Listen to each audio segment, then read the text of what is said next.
Good afternoon, everyone. Um, it's beautiful Tuesday morning here, and I wanted to talk to you about an experience I had last night. So I had two students who let me know that they're stopped training and they're quitting, and that's not an unusual thing.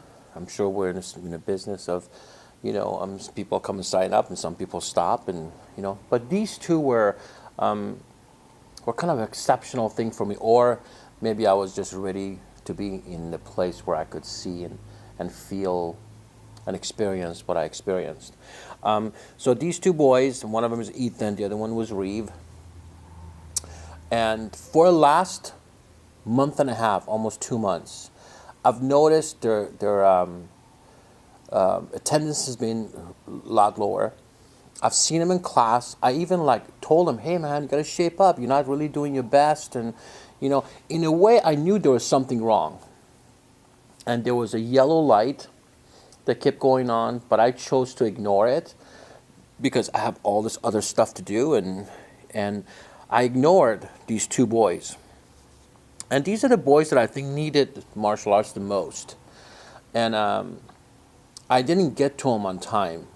So what I wanted to talk to you about, and I'm the first one that's listening to myself, is that I'm a strong believer that I wanna fire a student before they fire us. Kind of like before they quit, we should ask them to leave. I think there's a different, we'll come from a different place rather than just having them tell us. But this one really got to me because the language of the father was more like, well, we just want to let you know so we don't have to pay you anymore. And I think that's what it got to me the most, is that, the parents didn't put enough value on what we do here and what I do here. And so I'm making a commitment. I mean, I've been kind of big on this, and I do this, but I just don't do it consistently, is to be able to, when I notice a student, pull them out to the side and just say, you know what, this is not acceptable. Your energy level is not acceptable. Your attendance is not acceptable. Maybe do it one time, then do it another time with a parent, and really get them committed, get them back. And I know this all sounds good because, these are some of the stuff that I know, that I should know. And probably some of you guys that are listening, you're thinking, oh yeah, of course, But the experience really got to me.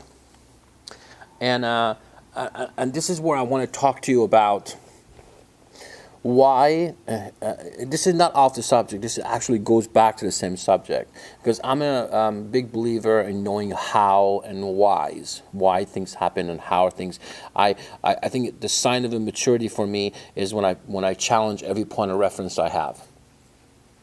And I want to tell you how important that is to have the students come in and say hello to the instructors.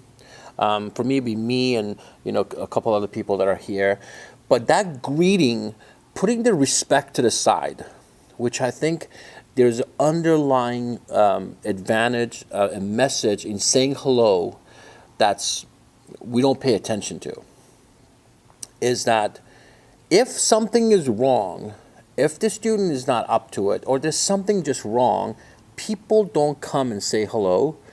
They hide away. Their body language will be different. And this is the perfect time for us to pick up on their energy. And I want you to look at, not necessarily enforcing it because you can't enforce it, but I mean, it has a rule that the students should come in and say hello to the instructors. For me, it's really important because I want them to come in, put their shoes away, find me, and just come in and say namaste, and I do the same thing to them. And if I'm talking to someone, they just do it silently. But in that 1 second, it lets me know what frame of mind and physically, mentally, spiritually, emotionally, what there are by just them saying hello, or by me saying hello to a parent.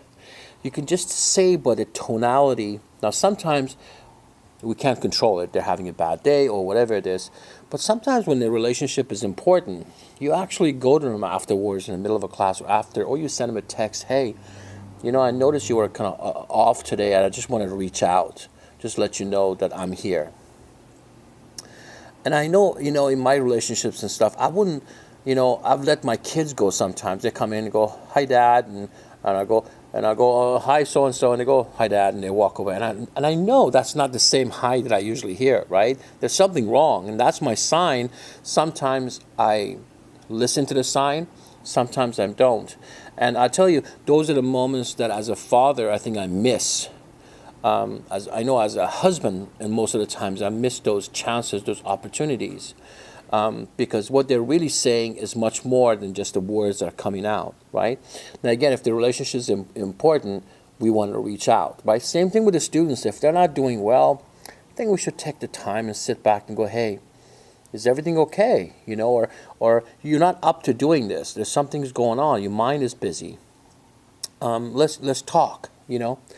And I know, like I said, I don't do that enough, and so I'm kind of confessing my own sins to you about, and I don't want to go out and tell this, make all my staff do it and all that stuff. I just want to make sure that I do it because, losing Ethan and Reeve was really an eye opener for me. And I just stuck to the words of the father saying, "Oh, well, we just don't want to pay you anymore." And it just something about that really bothered me. That I want to make a change, and I want to have a little bit more communication so people will have a little bit more value. And like I said, going back to saying, I'd rather put your membership on hold rather than you coming to me in the next month or two and doing that. Because I think I'm going to leave a much better impression. I think the whole thing is going to be a much better lesson. Plus, I think it's going to be a great retention tool. I think that's really important to do. So anyway, so I just wanted to kind of share that with you and see what your thoughts are. And the first thing I know might come to your mind is, "Oh yeah, of course I do that." But I don't know. It's kind of hard to do that all the time with everybody. But I know I lost two good boys. That if I had listened to myself and trusted myself and my intuition for the last couple of months, I probably could have saved one or maybe both of them.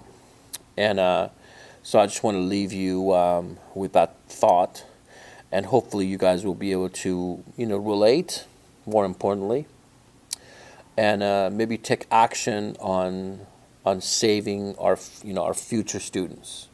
So have a good Tuesday.